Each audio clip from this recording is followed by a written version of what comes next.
नमस्कार, सुगरणमध्ये तुम्हा सर्वांचं स्वागत. उन्हाळा सुरू झालेला आहे आणि सर्वांना थंड आईस्क्रीम खाण्याची इच्छा होते. घरात जर लहान मुलं असतील तर त्यांना तर खूपच आईस्क्रीम आवडते. तर म्हटलं चला आज आपण खूप सोप्या पद्धतीने आईस्क्रीम बनवूयात. त्यासाठी मी इथं कुकवेलचं आईस्क्रीम मिक्स आणलेलं आहे. तर याचे खूप सारे वेगवेगळे फ्लेवर आहेत, फालुदा पण आहे. तर यामुळं काय होतं, आईस्क्रीम एकदम सोप्या पद्धतीनं 2 ते 3 स्टेप फॉलो केल्या की लगेच तयार होते. त्याच्या पाठीमागं कशी बनवायची ते दिलेलं असतं. परंतु चला म्हटलं तुमच्याशी याचा व्हिडिओ शेअर करूयात. यासाठी मी अर्धा लिटर इथं दूध घेतलेलं आहे. तर हे म्हशीचं दूध आहे. यामध्ये आपल्याला हे मिसळून घ्यायचे. इथं मी मँगो फ्लेवर घेतलेला आहे. तुम्ही कुठलाही तुमचा आवडता फ्लेवर इथं घेऊ शकता. आता दूध आपल्याला गॅसवर ठेवायचे. अगोदरच आपण दुधामध्ये हे मिक्स जे आहे ते ॲड केलं आहे आणि व्यवस्थित मिक्स करून घेतले. बारीक गॅसवर आपण आता याला उकळी आणूयात. म्हणजे हे जे आहे ते व्यवस्थित शिजलं जाईल आणि छान अशी आपली आईस्क्रीम तयार होईल. तर सतत ढवळत राहायचे म्हणजे त्याच्या गाठी वगैरे होत नाहीत. अशा पद्धतीनं इथं मी म्हशीचं दूध वापरले म्हणजे आईस्क्रीम जी आहे ती छान क्रीमी होते. छान अशी उकळी आली आहे, घट्ट व्हायला सुरुवात झाली. तुम्ही बघू शकता. कमी गॅसवर छान असं उकळून घेतले. छान असा रंग पण आलाय.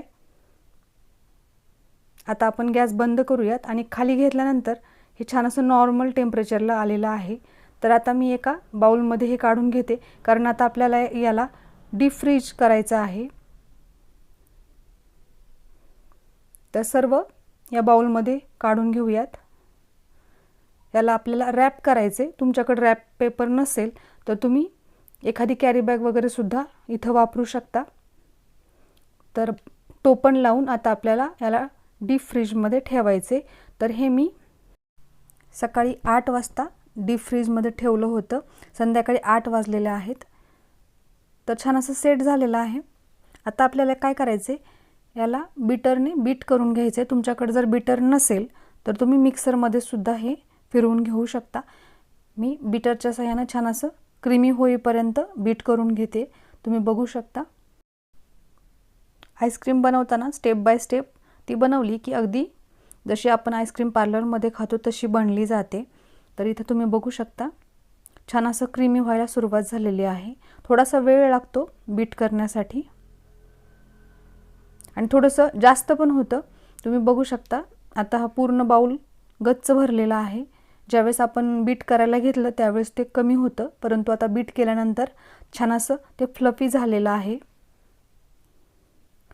एकदम क्रीमी टेक्स्चर येईपर्यंत आपण याला बीट करून घेऊयात. यात जास्त काही ॲड करायचं नाही, फक्त दूध आणि प्रीमिक्स जे आहे ते आपल्याला पाहिजे. तर इथं छान असं क्रीमी झालेलं आहे. आता आपण याला परत त्या बाउलमध्ये काढून घेऊयात, कारण आपल्याला आणखीन याला रात्रभर डीप फ्रीज करायचं आहे. म्हणजे उद्या दुपारी आपल्याला छान अशी थंड अशी आईस्क्रीम मिळेल. तर यामध्ये बसलं नाही त्यामुळे मी छोट्या कंटेनरमध्ये ठेवले. रॅप करून घ्यायचे म्हणजे बर्फाचे खडे तयार होत नाहीत. आता आपण याला रात्रभर डीप फ्रीज करूयात.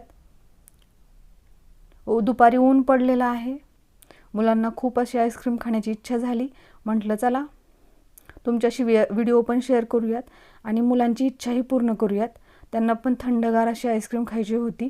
आणि मँगो फ्लेवर सगळ्यांचा आवडता असतो. यात खूप सारे फ्लेवर आहेत, तुम्ही कुठलाही आणू शकता. हे तुम्हाला एखाद्या मेडिकल स्टोअरमध्ये किंवा किराणा स्टोअरमध्ये मिळून जाईल. तर तुम्ही बघू शकता एकदम छान अशी आपली घरच्या दुधापासून छान अशी हेल्दी अशी आईस्क्रीम बनलेली आहे. या उन्हाळ्यामध्ये विकतची आईस्क्रीम खाण्यापेक्षा अशा पद्धतीने तुम्ही घरी बनवा आणि आपल्या मुलांना आणि घरच्यांना सगळ्यांना मस्त असं खुश करा. तर अशा वेगवेगळ्या ज्या व्हिडिओ आहेत या अगोदरही मी अपलोड केलेल्या आहेत. उन्हाळा कामाच्या आहेत किंवा आईस्क्रीमच्या आहेत. भरपूर साऱ्या व्हिडिओ मी या अगोदर अपलोड केलेल्या आहेत. त्यांची लिंक तुम्हाला डिस्क्रिप्शन बॉक्समध्ये मिळेल. आणि तुम्ही अजूनही माझ्या चॅनलला सबस्क्राईब केले नसेल तर प्लीज सबस्क्राईब करा, लाईक करा, शेअर करा. माझ्यासोबत असेच नवनवीन पदार्थ बनवत राहा. परत भेटूच एका नव्या रेसिपीसोबत.